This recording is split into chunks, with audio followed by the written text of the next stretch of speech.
അനേവർക്കും നമസ്കാരം.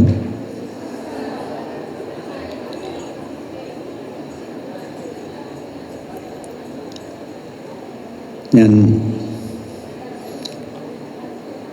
മലയാളത്തിൽ ആണ് സംസാരിക്കുന്നത്. പതുക്കെ പറയാം.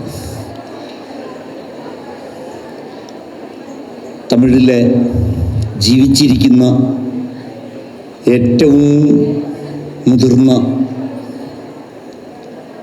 ഒരു കവിയെ കുറിച്ച് ഏറ്റവും പുതിയ തലമുറയിലെ കോളേജ് വിദ്യാർത്ഥികളുടെ മുന്നിൽ മറ്റൊരു ഭാഷയിൽ നിന്ന്, അയൽ മൊഴിയിൽ നിന്ന് വന്ന് ഇങ്ങനെ സംസാരിക്കുന്നു എന്നത്, മറ്റൊരു ഭാഷയിൽ സംസാരിക്കുന്നു, മറ്റൊരു മൊഴിയിൽ സംസാരിക്കുന്നു, ഒരു അയൽ മൊഴിയിൽ സംസാരിക്കുന്നു എന്നത് തന്നെയാണ് എന്നെ സംബന്ധിച്ചിടത്തോളം ഈ സെഷൻ്റെ ഏറ്റവും പ്രധാനപ്പെട്ട ഒരു കാര്യം എന്ന് ഞാൻ വിചാരിക്കുന്നു. തമിഴും മലയാളവും നമുക്കറിയാം, തമ്മിൽ ആയിരക്കണക്കിന് കൊല്ലത്തിൻ്റെ പരസ്പര ബന്ധമുണ്ട്. ആയിരക്കണക്കിന് വർഷങ്ങളുടെ ഒരു പരസ്പര ബന്ധം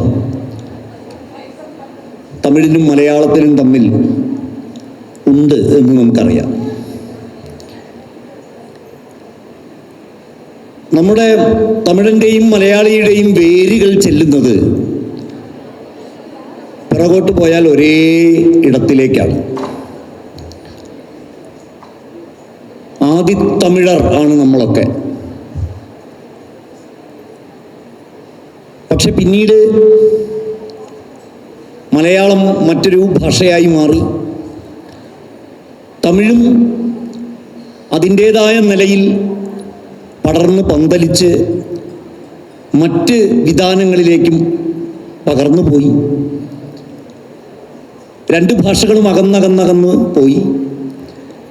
പക്ഷെ അങ്ങനെ അകന്നപ്പോഴും അടിയിൽ അതിൻ്റെ വേരുകൾ പരസ്പരം ഇങ്ങനെ ചേർന്ന് കിടക്കുന്നത് നമുക്ക് കാണാൻ കഴിയും.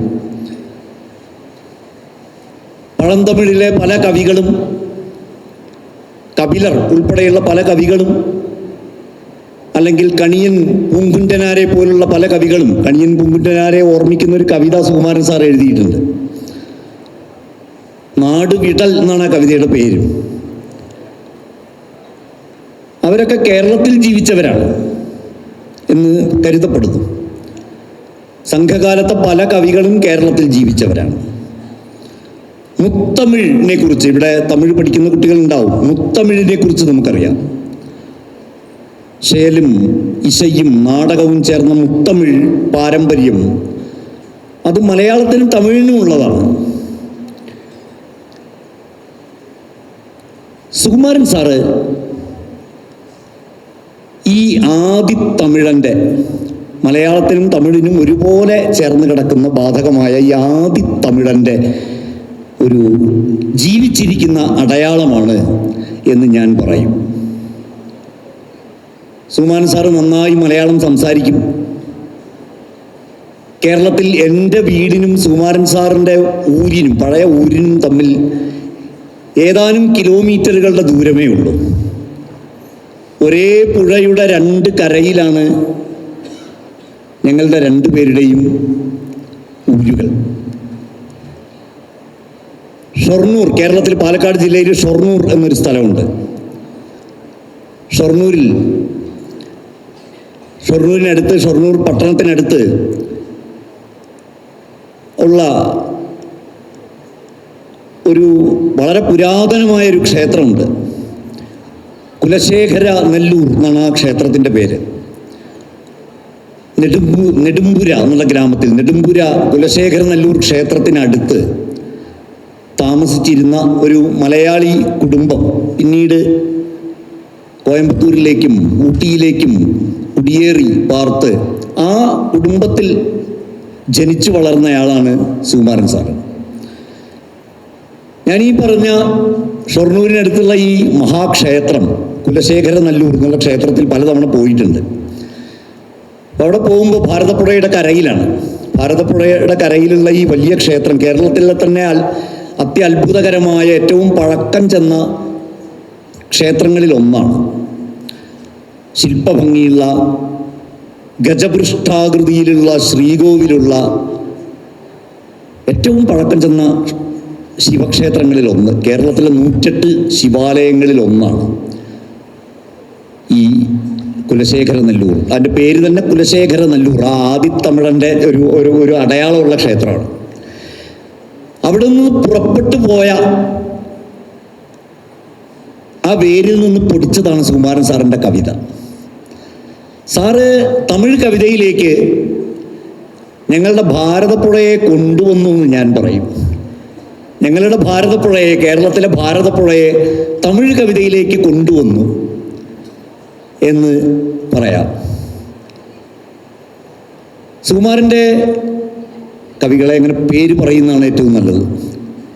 എന്നെ സംബന്ധിച്ചിടത്തോളം ഗുരു ആണ്, ഗുരുസ്ഥാനീയനാണ്.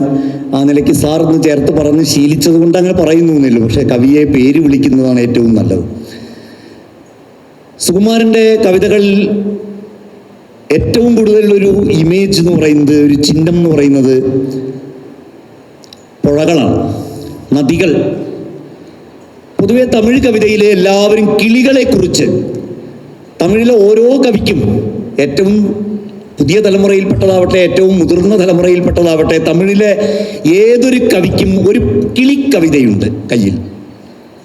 ഒരു കിളിക്കവിത, ഒന്ന് പറക്കാൻ തമിഴ് കവിതയ്ക്ക് ഏത് തമിഴ് കവിയും ആഗ്രഹിക്കുന്നുണ്ട്. ഒരു കിളിക്കവിത ഏതൊരു കവിയുടെ കയ്യിലുമുണ്ട്. തിരിച്ച് മലയാളത്തിലേക്ക് വന്നു കഴിഞ്ഞാൽ കേരളത്തിലെ ഓരോ കവിയുടെ കയ്യിലും ഒരു പുഴ കവിതയുണ്ട്, ഒരു നദിയെക്കുറിച്ചൊരു കവിതയുണ്ട്. കേരളം വെള്ളത്തിൻ്റെ നാടാണെന്ന് നമുക്കറിയാം. ഈ വെള്ളത്തെ, കേരളത്തിൻ്റെ വെള്ളത്തെ തമിഴിലേക്ക് തിരിച്ചുവിട്ട കവിയാണ് സുകുമാരൻ. സുകുമാരൻ സാറുടെ കവിത, ഒരു പുസ്തകത്തിൻ്റെ പേര് തന്നെ വാതിലുകളില്ലാത്ത വെള്ളം എന്നാണ്. വാതിലുകളില്ലാത്ത വെള്ളം എന്ന് സുകുമാരൻ സാറ് ഒരു കവിതാ പുസ്തകത്തിൻ്റെ പേര് മാത്രമല്ല, അതിലെ ഒരു കവിത നീരാലാനവൾ എന്നൊരു കവിതയുണ്ട്. അതിൽ നീരാലാനവൾ എന്നാണ് ആ കവിതയുടെ ഒരു ചെറിയ കവിതയാണ്. ആ കവിത നീരാലാനവൾ എന്ന് കവി അതിൽ പറയുന്നത് പെൺമയെ കുറിക്കാനാണ്. അമ്മയെ ആവാം, പെണ്ണിനെ ആവാം, പെൺമയെ കുറിക്കാൻ ഉപയോഗിക്കുന്നൊരു വാക്കാണ് നീരാലാനവൾ. സത്യത്തിൽ അത് വായിച്ചു നോക്കിയപ്പോൾ പെൺമ നീരാണ്, വെള്ളമാണ് എന്നാ കവിത പറയുന്നു. പെൺമ എന്ന് പറയുന്നത് വെള്ളം തന്നെയാണ് എന്ന് വളരെ കൃത്യമായിട്ട് പറയുന്ന ഒരു കവിതയാണ് ഈ നീരാലാനവൾ എന്നുള്ള കവിത. പക്ഷെ അത് വായിച്ചു വരുമ്പോൾ നമുക്ക് മനസ്സിലാവും കവിതയെക്കുറിച്ചുള്ളൊരു കവിത കൂടിയാണത്. ഇപ്പൊ സുകുമാരൻ സാറിൻ്റെ കവിതയിലേക്ക് ഞാൻ വന്നത് ഒരു മീൻ വെള്ളത്തിലേക്ക് വരുന്നത് പോലെയാണ്. സുകുമാരൻ സാറിൻ്റെ കവിതയിലേക്ക് ഞാൻ വന്നത് ഒരു മീൻ വെള്ളത്തിലേക്ക് വന്നതുപോലെയാണ്. ആ കവിതയ്ക്കകത്ത് കവി പറയുന്നുണ്ട്, വെള്ളം നിരുപാധികമായി മീനിനെ ഇങ്ങനെ സ്വാഗതം ചെയ്തുകൊണ്ട് നിൽക്കുകയാണ് എന്ന് ആ കവിതയിൽ കവി എഴുതുന്നുണ്ട്. വെള്ളം മീനിനെ സ്വാഗതം ചെയ്യാൻ വേണ്ടി നിൽക്കുകയാണ് എന്ന് പറയുന്നുണ്ട്. ഒരു മീൻ വെള്ളത്തിലേക്ക് പരക്കുന്നത് പോലെ, അതേപോലെ വെള്ളം ഒരു നീർച്ചെടിയിലേക്ക് ഇങ്ങോട്ട് വരുന്ന വിടുതലുമുണ്ട്. അതിനെക്കുറിച്ച് മാഷ കവിതയിൽ പറയുന്നുണ്ട്. വെള്ളം ഒരു നീർച്ചെടിയിലേക്ക് ഇങ്ങോട്ട് വരികയാണ്. ആ വിടുതിയെക്കുറിച്ചും സുകുമാരൻ സാറ് ആ കവിതയിൽ പറയുന്നുണ്ട്. അങ്ങനെ ഇഷ്ടം പോലെ കയറാനും ഇറങ്ങാനും ഊർന്നു പോകാനും ഒക്കെ വഴിയുള്ള ഒരു വലിയ ജലപ്രവാഹമാണ്, ഒരു നദീപ്രവാഹമാണ് സുകുമാരൻ സാറെ സംബന്ധിച്ചിടത്തോളം കവിത. ആ നദീപ്രവാഹം രണ്ട് സംസ്കാരങ്ങൾക്ക് ഇടയിലൂടെ ഒഴുകുന്ന ഒരു നദിയാണ്. രണ്ട് സംസ്കാരങ്ങൾക്കിടയിലൂടെ ഒഴുകുന്ന, അല്ലെങ്കിൽ രണ്ട് സംസ്കാരങ്ങളെ തമ്മിൽ ബന്ധിപ്പിക്കുന്ന ഒരു നദിയാണ്. പലപ്പോഴും രണ്ട് സംസ്കാരങ്ങൾ, രണ്ട് സ്ഥലങ്ങളിലൂടെ ഒഴുകുന്ന നദികൾ പല കുഴപ്പങ്ങളും ലഹളകളും ഒക്കെയാണ് ഉണ്ടാക്കാറ്. ഇപ്പം കാവേരിയെ മുൻനിർത്തി തന്നെ കർണാടകരും തമിഴരും മലയാളികളൊക്കെ തമ്മിൽ തല്ലുന്നു, വെള്ളത്തിന് വേണ്ടി തമ്മിൽ തല്ലുന്നു. പക്ഷെ ഇവിടെ ജലം, നദി എന്ന് പറയുന്നത് രണ്ട് സംസ്കാരങ്ങളെ തമ്മിൽ ബന്ധിപ്പിക്കുന്ന കവിതയായി മാറുമ്പോൾ പാരസ്പര്യത്തിൻ്റെ ലയനമാണ് അവിടെ നടക്കുന്നത്. മനുഷ്യരുടെ പാരസ്പര്യത്തിൻ്റെ ലയനം ആയി കവിതയെ മാറ്റാൻ ഈ വലിയ എഴുത്തുകാരന് കഴിഞ്ഞിട്ടുണ്ട് എന്നുള്ളതാണ് ഏറ്റവും പ്രധാനപ്പെട്ട ഒരു കാര്യം. ചുരുക്കി പറഞ്ഞാൽ സുകുമാരൻ സാറിൻ്റെ കവിതയുടെ സവിശേഷതകളിലേക്ക് ഒന്ന് ഒതുക്കി പറയുകയാണെങ്കിൽ, ഞാൻ നേരത്തെ പറഞ്ഞു സാംസ്കാരികമായ ആഴത്തെക്കുറിച്ച്, സംഘകാലത്തോളം ചെല്ലുന്ന സാംസ്കാരികമായ ആഴം ഉള്ള കവിതയാണ് സുകുമാരൻ്റെ കവിതകൾ എല്ലാം. ഏതൊരു കവിത എടുത്താലും, ചെറിയ കവിതയാവാം വലിയ കവിതയാവാം, ഏതൊരു കവിത എടുത്താലും സാംസ്കാരികമായിട്ടുള്ളൊരു ആഴം അതിനകത്തുണ്ടാവും. ഇപ്പോൾ ഒരു ഉദാഹരണത്തിന് ഞാൻ നേരത്തെ ഇവിടെ ചൂണ്ടിക്കാണിച്ച ആ ഒരു കവിത തന്നെ എടുത്താൽ,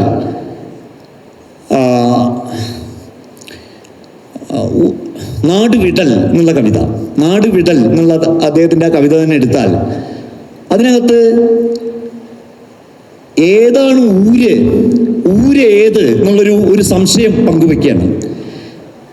ഏതു മണ്ണിലാണോ ചവിട്ടി നിൽക്കുന്നത്, ഏതു മണ്ണിലാണോ തൻ്റെ വിരലിൻ്റെ രേഖകൾ പതിയുന്നത്, അതാണ് ഊര് എന്ന് പറഞ്ഞ് തുടങ്ങുന്ന കവിത പെട്ടെന്നൊരു സംശയത്തിലേക്ക് പോവുകയാണ്.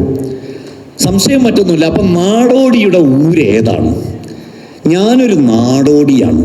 നേരത്തെ പറഞ്ഞ ഒരു നാട്ടിൽ നിന്ന് വേറൊരു നാട്ടിലേക്ക് കറങ്ങി തിരിഞ്ഞ് ലോകം മുഴുവൻ ചുറ്റുന്നൊരു പുഴ പോലെ നാടോടിയാണ് ഞാൻ എന്ന് അദ്ദേഹം ആ കവിതയിൽ പറയുന്നുണ്ട്.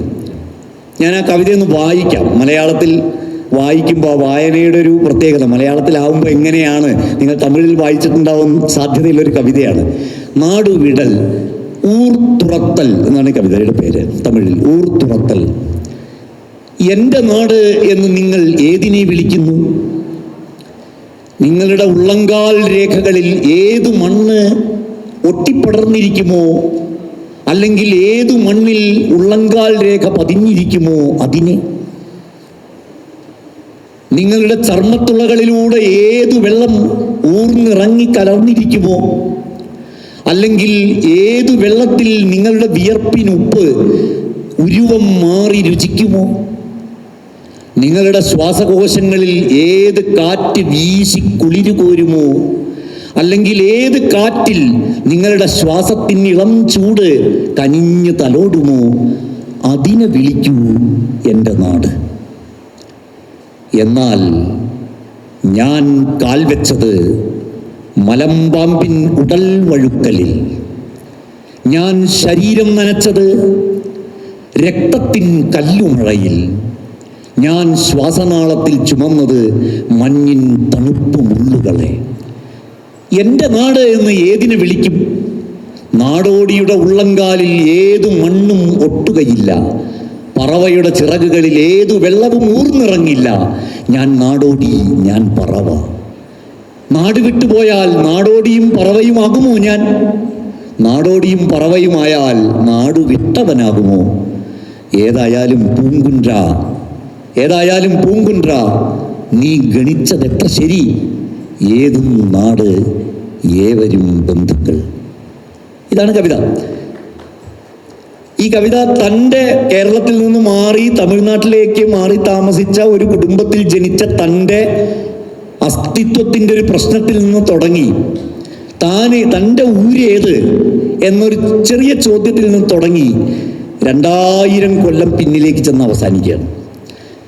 അത് ഏത് ചെറിയ കവിത എടുത്താലും സുകുമാരൻ്റെ കവിതകളൊക്കെ അങ്ങനെയാണ്. ഇപ്പോൾ വേറൊരു കവിത പെട്ടെന്ന് ഓർമ്മ വരുന്നൊരു കവിത അടുത്ത കാലത്ത് എഴുതിയ ദില്ലി അജ്മീർ 390 കിലോമീറ്റർ എന്നൊരു കവിത. വളരെ ശക്തമായിട്ടുള്ള കോവിഡ് കാലത്ത് എഴുതിയൊരു കവിതയാണ്. ദില്ലി അജ്മീർ 390 കിലോമീറ്റർ. സമകാല ഇന്ത്യയിലെ പുതിയ രാഷ്ട്രീയ അന്തരീക്ഷത്തിൽ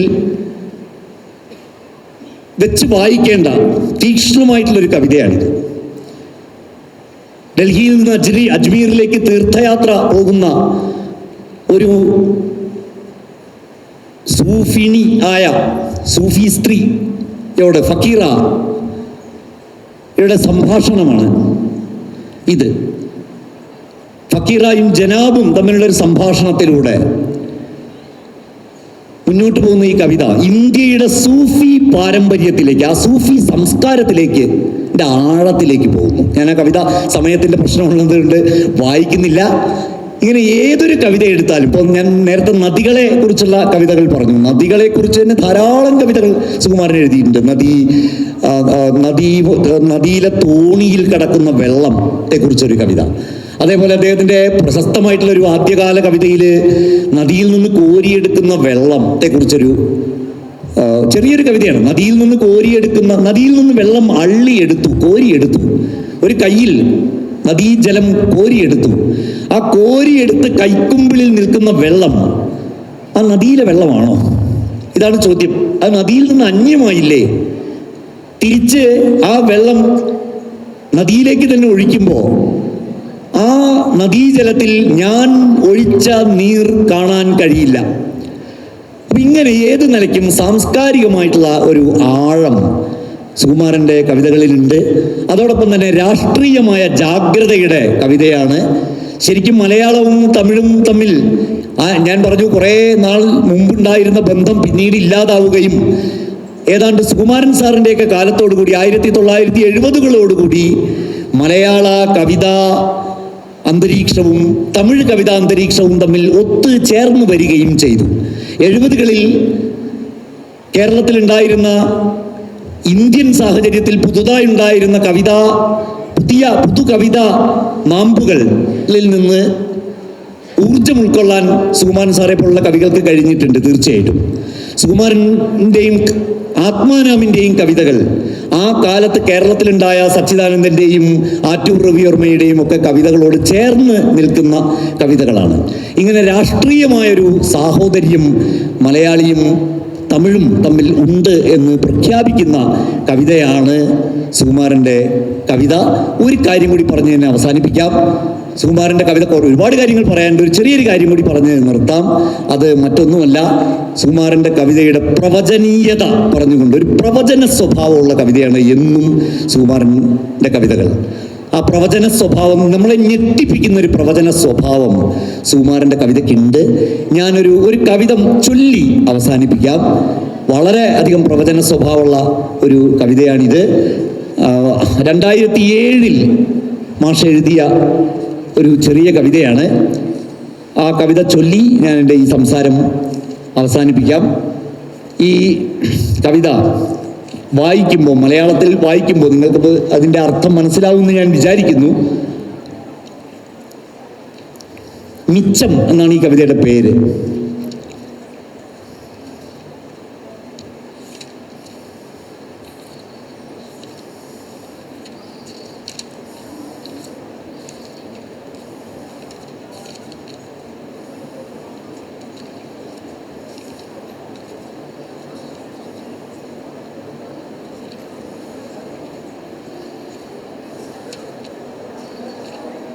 ചെറിയൊരു കവിതയാണ്. എപ്പോൾ കടൽ അപഹരിച്ചെടുത്തു എന്നറിയില്ല, കൊണ്ടുവന്ന് കരക്കടിയിച്ച കുഞ്ഞു ജഡത്തിൻ്റെ കൈകൾ മുറുക്കനെ അടഞ്ഞിരുന്നു. എപ്പോൾ കടൽ അപഹരിച്ചെടുത്തു എന്നറിയില്ല, കൊണ്ടുവന്ന് കരക്കടിയിച്ച കുഞ്ഞു ജഡത്തിൻ്റെ കൈകൾ മുറുക്കനെ അടഞ്ഞിരുന്നു. വിടർത്തി തുറന്നു നോക്കിയപ്പോൾ കണ്ടു സ്വൽപ്പം മണ്ണും അതിൽ മുളച്ച ഏതോ ചെറുചെടിയും. എപ്പോൾ കടൽ അപഹരിച്ചെടുത്തു എന്നറിയില്ല, കൊണ്ടുവന്ന് കരക്കടിയിച്ച കുഞ്ഞു ജഡത്തിൻ്റെ കൈകൾ മുറുക്കനെ അടഞ്ഞിരുന്നു. വിടർത്തി തുറന്നു നോക്കിയപ്പോൾ കണ്ടു സ്വൽപ്പം മണ്ണും അതിൽ മുളച്ച ഏതോ ചെറുചെടിയും. ഈ കവിത 2007 മാഷ് എഴുതുന്നത്. 2015 ലോക മനസാക്ഷിയെ ഞെട്ടിച്ച ഒരു ചിത്രം നമ്മൾ കാണുന്നത്. മെഡിറ്ററേനിയൻ കടലിൽ അല്ലേ അഭയാർത്ഥികൾ, നാടോടികൾ. സുകുമാരൻ സാറിൻ്റെ കവിതയിൽ പലപ്പോഴും ആവർത്തിക്കുന്ന ഒരു പ്രയോഗമാണ് നാടോടികളും അഭയാർത്ഥികളുടെയും ഒക്കെ കവിതയാണത്. യാത്ര ചെയ്യുന്നവരുടെ ലോകം മുഴുവൻ അലയുന്നവരുടെ കവിതയാണ്. അങ്ങനെ അലയുന്നവരുടെ സംഘത്തിൽപ്പെട്ട ഒരു കുഞ്ഞ് മെഡിറ്ററേനിയൻ കടലിൽ മുങ്ങി മരിച്ചു അല്ലെ. സിറിയയിൽ നിന്ന് യൂറോപ്പിലേക്ക് രക്ഷപ്പെടാൻ ശ്രമിക്കുന്നതിനിടയിൽ അലൻ കുർദി എന്നായിരുന്നു ആ കുട്ടിയുടെ പേര്. ആ കുട്ടിയുടെ പത്രത്തിൽ നമ്മൾ ആ പടം കണ്ട് ലോക മനസാക്ഷി ഞെട്ടി. ആ ഞെട്ടുന്നതിനും ഏകദേശം 10 വർഷം മുമ്പ് ആണ് സുകുമാരൻ സാറ് ഈ കവിത എഴുതിയത്. സുകുമാരൻ സാറിൻ്റെ പഴയ കവിതകളൊക്കെ വീണ്ടും എടുത്ത് വായിക്കുമ്പോൾ ഇന്ന് നമുക്ക് ആ പ്രവചനീയത വളരെ കൃത്യമായിട്ട് മനസ്സിലാകും.